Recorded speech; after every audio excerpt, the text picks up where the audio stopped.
আমার নতুন রান্নাঘরে আজকে প্রবেশ করেছি।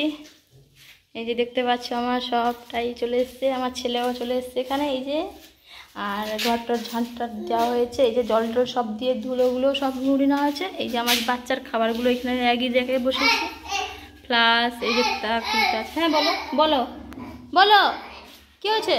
জুতো খুলে যাচ্ছে? ও এই যে এখানে আছে কৌটোগুলো, এখানে আলু, এই ঝুড়িতে আলু রাখা হবে। এই ঝুড়িটা এখনো পরিষ্কার করা হয়নি, এই সবে আজকে এলাম। এখানে মুড়ির টিনগুলো বসে আছে, এই মুড়ির টিনগুলো ধুতে হবে। মুড়ির টিনগুলো সেরকম বসে আছে, চালের হাঁড়িগুলো ধুতে হবে।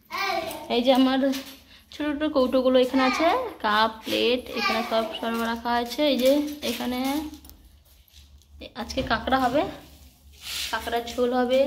এই যে আমার এইগুলোতে রেখেছি বেসিং। এখানে আমার ছোট্ট একটা র্যাক হবে, র্যাক বলতে স্টিলের বাসন রাখার জন্য র্যাক হবে। এই যে কড়াই বসে দিয়েছি, এখানে আমার আলু বেগুন ডাঁটা সজনে ডাঁটা দিয়ে ভাজা করব, নিম ফুল দিয়ে পেঁয়াজ কেটেছি। এই যে আমার কড়াই গরম। তো আজকে অনেক আমার কোনো কাজ বাজ কিছুই হয়নি এখনও। এই রান্নাঘরে একটু কাজ বাজ করা হয়েছিল, তাই কোনো কিছু আমার এখনও কাপড় কাচা সব কিছুই হয়নি, জাস্ট খেয়েছি। এই যে নিম ফুলটাকে একটু ভালো করে লাল লাল করে ভেজে নিচ্ছি। এখানে আজকে কাঁকড়া হবে, এই যে কাঁকড়া বসে গেছে মা কালাতে, কাঁকড়া হবে, রান্না হবে কাঁকড়া।